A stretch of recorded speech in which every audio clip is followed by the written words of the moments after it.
그런데 여러분 이제 상상하실 때 연예인의 삶이 어떨 것 같으세요? 굉장히 화려하고 또 많이 주목받고 돈도 많이 벌고 어떻게 보면 부귀와 뭐 명예를 다 누린다, 그런 직업이라고 할 수 있죠, 이 시대의 연예인이라면. 그런데 굉장히 큰 고충도 있습니다. 늘 자기 자신을 상품화시켜야 되는 부분, 나의 관리를 해야 되는 부분, 좀 자유롭지 못하고 늘 간택을 받아야 되는 그런 입장에 있으니까요. 그런데 20년 정도 활동을 하니까 제가 어느 날 배우로서의 회의감을 느끼기 시작했습니다. 첫 번째 회의감은 뭐였냐면요, 제가 항상 했던 역할이 너무 비슷한 역할이었어요. 그리고 그 역할이 잘하면 잘 충실하게 소화하면 할수록 똑같은 역할만 계속 들어오는데, 어떤 거냐면 세컨 여자 주인공.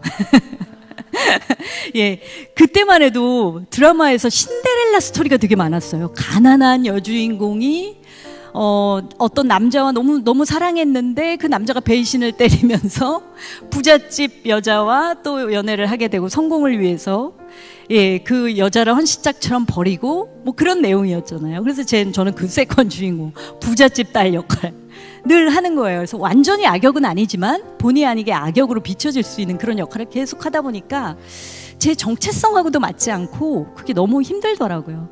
그 창작 활동이 너무나 하고 싶은 거예요. 너무 이 배우 생활이 지겹고. 그리고 또 하나의 이유는 결혼한 지 4년이 됐는데 아이가 생기지 않았어요. 근데 양쪽 부모님들은 너무 아이를 이제 원하시는데 한 번 또 유산의 아픔을 겪었고요. 그래서 몸이 너무 허약해져 있어서 건강을 다시 회복하고 아이를 갖고 그리고 다시 재기하자, 뭐 이런 계획을 세웠던 것 같습니다. 그래서 열심히 보약을 먹고 이제 아이를 가질 준비를 하면서 대학원에 진학을 해서 영화 연출은 작가 겸 감독을 얘기하는데요, 시나리오를 직접 쓰고 연출을 하는 그런 대학원에 진학을 했습니다. 그래서 3년 동안 공부를 하게 되는데요, 이제 교수님께서 하사내라 이렇게 말씀을 하셨습니다. 그게 무슨 뜻이냐면요, 이제 영화 감독 지망생들은 알겠지만 이제는 세상에 나아가서 장편 영화를 만들어도 된다, 입봉할 때가 됐다, 이렇게 말씀하시는 거예요. 그래서 저는 장편 영화를 이제 구상을 하고 그 소재를 찾아다니고 그런 상황이었습니다. 근데 그때 덜컥 임신이 된 거예요. 너무나 기뻤죠. 양가 부모님들 그리고 저희 남편도 너무 뛸 듯이 기뻐했고요.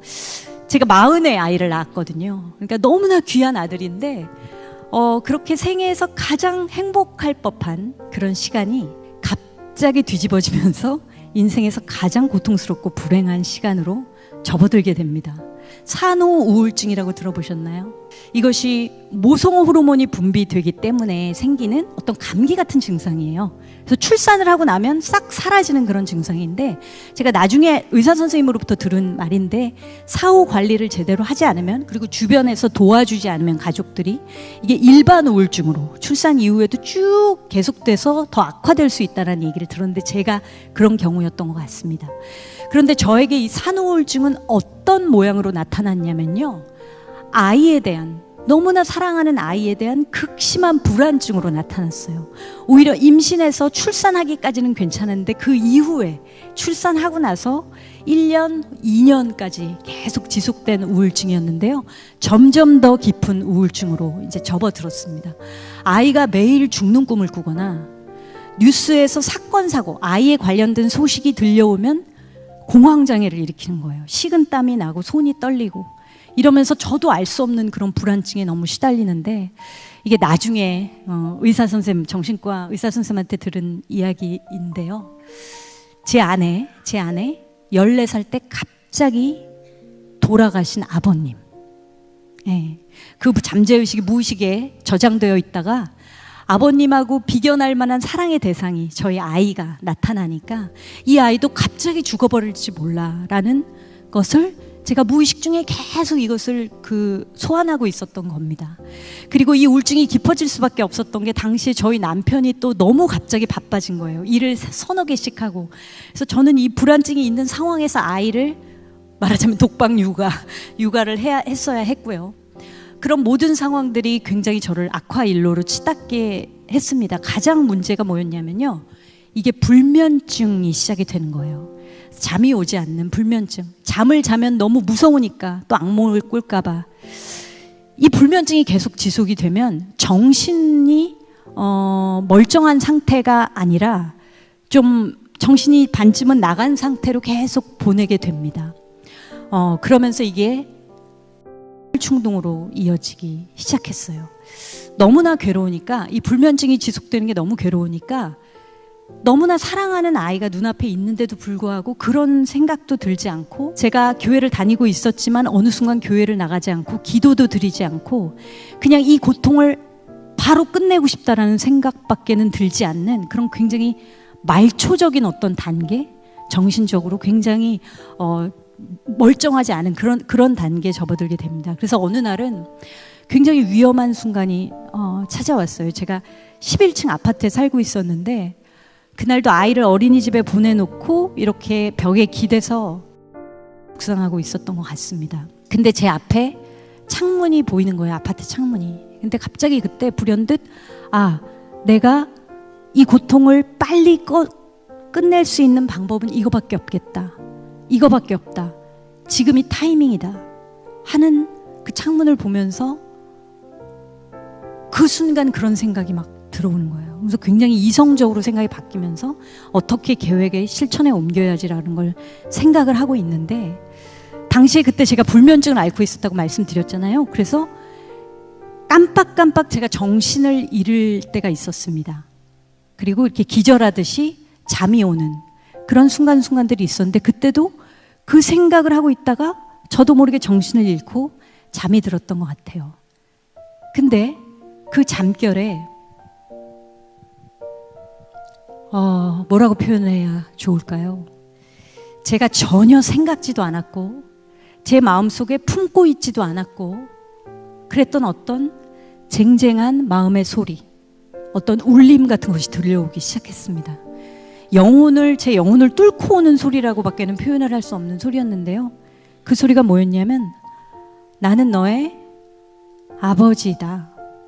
그리고 나는 너의 남편이다. 내가 너의 남편이고 내가 너의 아버지다.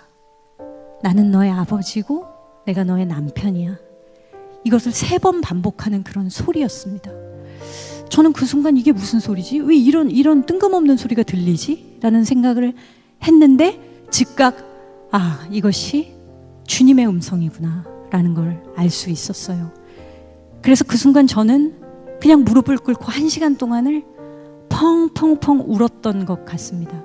사람이 그렇게 눈물이 많이 있을 수 있구나, 눈물을 많이 흘릴 수 있구나라는 걸 그때 처음 알았고요. 제 삶에 있어서 뻥 뚫린 구멍, 그 구멍을 채우시는 하나님, 그 구멍은 바로 아버지와 지금 곁에 없는 남편, 이 2가지 구멍이었습니다. 그 상실감을 채우시는 하나님의 음성을 들었습니다. 여러분의 삶에도 그런 경험이 언젠가 찾아오시기를 제가 기도하는 마음인데요.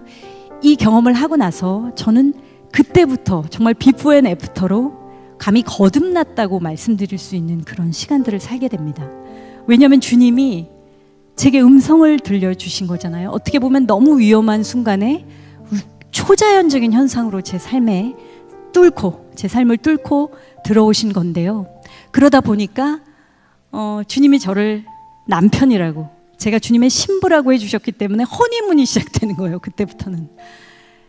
그래서 눈앞에서 왔다 갔다 하는 남편보다 눈에 보이지 않는 주님이 더 실제가 되는 겁니다. 더 현실적으로 느껴지는 거예요.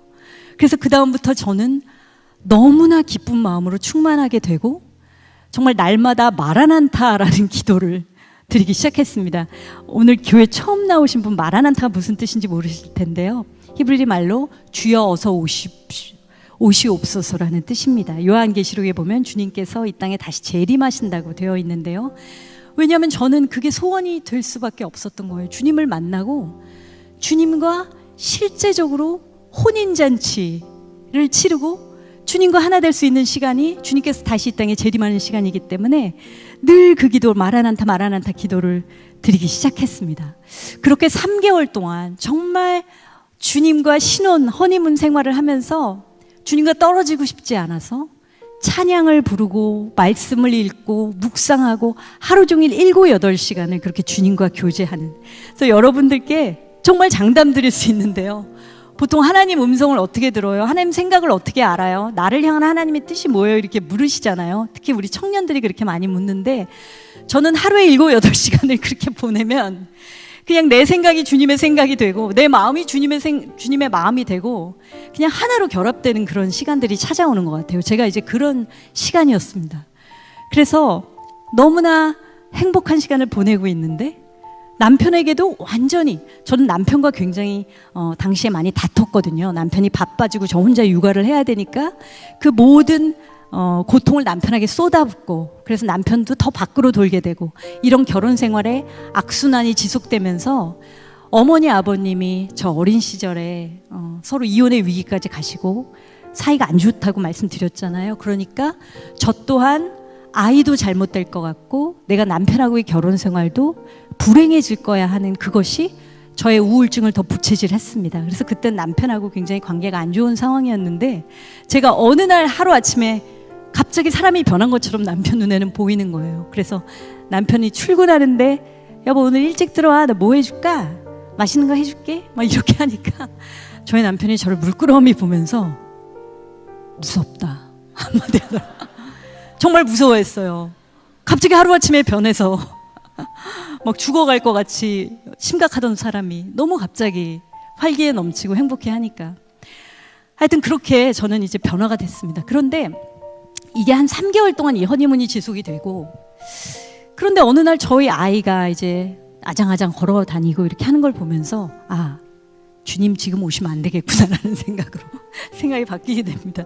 왜냐하면 저희 아이도 성장하고 자라서 하나님 나라의 일꾼이 되고 그런 과정이 있어야 될 거 아니에요.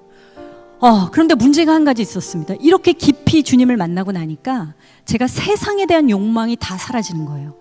내가 영화 감독이 돼야지, 아빠 같은 훌륭한 예술가가 돼야지, 그래서 제2의 인생을 살아야지, 계획이 무성했는데 그게 싹 사라지는 거예요. 그래서 인생에서 이루고 싶은 것이 없어지는, 그 욕망이 다 사라지는 것이 문제였습니다. 그래서 그때부터 제가 정말로 중요한 기도를 하나님 앞에 드리게 되는데요, 이 기도를 주님께서 너무너무 기뻐하셨다고 믿습니다. 왜냐하면 바로 하나님의 응답을 주셨기 때문에. 그 깊은 기도 가운데 하나님이 제게 새로운 인생을 열게 하신 계기가 있었습니다. 그 기도는 무엇이었냐면요, 하나님, 저 큰일 났어요. 저 주님이 너무 좋아서 주님 빨리 만나고 싶어요. 그럼 주님 다시 오셔야 되는데 지금 당장 오실 것 같진 않고 저 어떻게 살아야 돼요? 이제부터 저 세상에 대한 야망이 다 끊어졌는데 어떻게 살아야 돼요? 주님, 제 인생에 주님의 목적이 있습니까? 저를 이 땅에 창조하신 주님의 목적이 있습니까? 그 분명한 성경 속의 인물들은 다 그 목적이 있는데 저도 그런 목적과 사명을 주십시오. 그럼 제가 그거 하나만을 위해서 살겠습니다. 이런 기도를 드리기 시작했어요. 그 기도를 하나님이 너무너무 기뻐하셨던 것 같아요. 그래서 그 기도에 대한 응답으로 이런 말씀을 주셨습니다. 내가 너를 상처 입은 치유자로서, 예술가로 세상을 치유하는 작품을 만들게 하겠다. 세상의 언어로 복음을 녹여낸 그런 작품을 만들어서 세상 사람들에게 상처 입은 치유자로서, 예수님께서 상처 입은 치유자로 오셨듯이 너 또한 그렇게 작품을 만들어서 사람들을 치유하는 그런 자리에 있게 하겠다라는 말씀을 주셨습니다. 그 사명을 발견한 순간이 인생에서 가장 행복하다는 말씀을 어떤 목사님의 설교에서 들은 것 같은데요, 제게 그런 행복한 순간이 또 한 번 찾아왔습니다. 근데 이 기도가 너무나 감사하지만 굉장히 막연했던 것은, 주님, 그럼 제가 어떤 작품을 만들어야 합니까?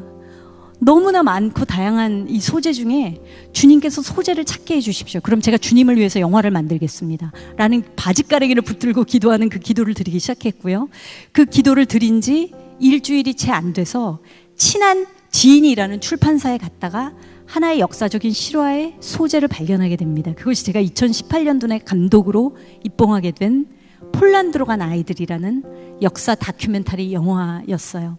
어르신들 많이 계시니까 다 아실 텐데요, 1950년 한국전쟁 이후에 10만 명의 남북한 합산 전쟁고아가 발생을 했죠. 그 중에서 남한 전쟁고아들은 홀트 아동복지들을 통해서 서구권으로 많이 입양이 됐다는 거 알고 계시죠? 그런데 북한 전쟁고아들은 어떻게 됐는지 알고 계신가요? 북한 전쟁고아들은 당시에 사회주의 동맹국인 폴란드, 러시아, 헝가리, 불가리아 이런 동유럽의 나라들로 뿔뿔이 흩어져서 10년 동안 위탁 교육을 받고, 왜냐하면 북한에서 이 고아들을 수용할 수 있는 시설이 없었기 때문에 그렇게 동유럽으로 보내졌다가 10년 뒤에 다 다시 북송되게 됩니다. 그 중에서 2,000명이 넘는 가장 많은 북한 전쟁 고아들이 폴란드라는 나라로 가게 되는데요. 그래서 그 나라에 가서 선생님들이 극진한 사랑을 받게 됩니다. 근데 이 북한 전쟁 고아들을 품고 가르쳤던 선생님들이 어떤 분이셨냐면, 이 폴란드라는 나라는 전통적으로 카톨릭 신앙이 굉장히 깊은 나라예요. 카톨릭 신앙이었지만 예수 그리스도의 십자가 사랑을 깊이 품고 있었던 분들이었고, 2차 대전 때 나치의 학살로 인해서 가족을 잃거나 본인들이 전쟁 고아였던 분들이었습니다, 대부분. 그래서 그 학교에서 가르쳤던 원장 선생님이 이런 말씀을 하세요. 그 북한 전쟁 고아들이 기차역에 도착했을 때 그 아이들은 까만 머리 까만 눈에 생전 처음 보는 낯선 동양 아이들이었습니다. 그러나 그 아이들이 먼 타국의 아이처럼 보이는 것이 아니라 내 유년 시절의 일부분처럼 느껴졌습니다. 저 아이들이 필요한 게 무엇인지 즉각적으로 알 수 있었고, 그래서 선생님들한테 선생님이라고 부르지 않고 아이들이 마마 파파, 엄마 아빠로 부르도록 지시했습니다. 그래서 8년을 엄마 아빠로서 극진한 사랑을 아이들에게 쏟아붓고 아이들에게 기도도 가르쳐 주시고 크리스마스 행사도 같이 하고 하면서 아이들을 양육하고 8년 뒤에 다시 아이들이 북송되게 되는데요. 저는 추측해 보건대 이 아이들 중에 일부가 지금 북한의 지하교인, 그 신앙을 유지하고 있는 어떤 분들이 아닐까, 그런 추측도 해보게 됐습니다. 하나님께서 이 소재를 제게 영화를 만들게 하셨고요. 저는 탈북민 청년과 함께 2016년도에 폴란드로 가서 직접 이 영화 촬영을 하고 돌아오게 됩니다. 하나님께서 굉장히 기적적으로 이 영화가 세상에 공개되게 하셨는데요. 저한테 약속을 하시고 소재까지 주셨으니까 저는 이제 믿음으로 버텼죠. 근데 믿음의 훈련이 좀 혹독하긴 했습니다. 왜냐하면 당시 정부는 북한하고 남한의 관계가 굉장히 최악으로 치닫던 그런 상황이었어요. 그런데 이 상황에서 북한 전쟁고를 품자? 그럼 결국은 북한을 품자는 말인데 이게 개봉되지 못할 거야. 동료 영화인들이 다 그렇게 얘기했습니다. 이거 배급사 만나지 못할걸? 그래서 배급사가 정말 나타나지 않는 거예요. 그래서 1년 반 동안 제가 간의 수공업으로 영화 편집을 하면서 1년 반을 기도하면서 기다렸습니다. 의심되는 순간도 많았지만 하나님이 약속하셨으니 이루실 거야 라는 것을 믿고 1년 반을 작업을 하다가 갑자기 어느 날 정부가 바뀌고 판문점에서 두 나라의 수뇌부들이 만나더니 평창올림픽이 열리고 이런 평화의 분위기가 조성이 되기 시작했습니다. 그러더니 배급사가 순식간에 나타나고, 그러면서 제가 그 롯데타워 월드 거기 600석짜리 극장에서 시사회를 했는데요. 정말 많은 프레스콜, 그 기자분들이 몇백 명이 오셨습니다. 제가 배우였는데 감독이 됐다고 해서 이렇게 기자분들이 많이 오신 게 아니고요. 이 영화가 이 시기에 만들어졌다는 게 너무 신기해서 오셨다고 하더라고요. 그래서 어떤 기자분이 질문을 하시는 겁니다. 어떻게 이렇게 시의적절한 작품을 미리 준비할 수 있었습니까? 라고 질문을 하시는데요. 그 질문은 하나님께서 제게 확증해 주신 것 같았습니다. 이게 하나님이 하신 일이라는 것을. 하나님, 이걸 이렇게 확증시켜 주시는군요. 그래서 이 영화가 개봉이 되고 7만이 넘는 독립 예술 다큐멘터리로서는 굉장히 많은 관객들이 들은 건데요. 그 관객들뿐만이 아니라 교회 단체 관람, 대학교 단체 관람, 탈북민 단체 관람, 수많은 단체 관람들이 이어지고 재작년에 일본에서 또 개봉을 했고요. 미국 상영, 일본 상영, 그다음 동유럽 상영. 하나님께서 이 영화가 가는 곳마다 놀라운 일들을 벌이시는데요. 영화를 보신 분들은 이 상처 입은 치유자의 메시지, 폴란드 선생님이 곧 예수님이 저에게 오셨던 방식과 그리고 제가 이 세상에서 어떤 미션으로 살아가라고 하셨던 그 방식, 상처 입은 치유자로서 폴란드 선생님이 북한 전쟁과를 품은 이 얘기에 너무 많이 감동을 하고, 믿지 않는 분들이 특히나 이 상처 입은 치유자라는 건 사실은 종교적인 어떤 교리적인 단어는 아니잖아요. 근데 그게 나레이션 중에 등장을 하는데 믿지 않는 분들이 더 많이 감화 감동을 하셔서 눈물을 흘리시고 개인적인 상처까지 치유가 되시고 우리가 받는 고난이나 인생의 어떤 상처들이 그냥 쓰레기통에 폐기 처분돼야 되는 것이 아니라 그 상처로 인해서 하나님은 우리의 마음을 찢으시고 거기에 우리가 타인을 사랑하고 공감할 수 있는 그 능력을 부어주시는 것이다. 그래서 이 상처는 우리가 사랑할 수 있게 만드는 능력이다 라는 것을 메시지를 전함으로써 많은 사람들이 눈물을 흘리고 치유되는 것을 눈으로 보게 하셨습니다. 마치 저는 방관자와 구경꾼 같았고요. 하나님이 가는 곳마다 사람들을 변화시키는 것을 보면서 아, 이 작품에 하나님의 나라가 심겼구나. 하나님의 나라가 심겨서 그 나라가 가는 곳마다 확장되고 변화되는 일들이 생기는 것이구나라는 걸 알게 됐습니다. 아, 하나님께서 내가 이렇게 살길 원하시는구나. 이런 작품들을 만들어서 이렇게 사람들을 치유하고 이렇게 메시지를 전하길 원하시는구나. 내 일생에서 해야 하는 일이 이것이구나 하는 것을 확증하여 주신 사건이었습니다.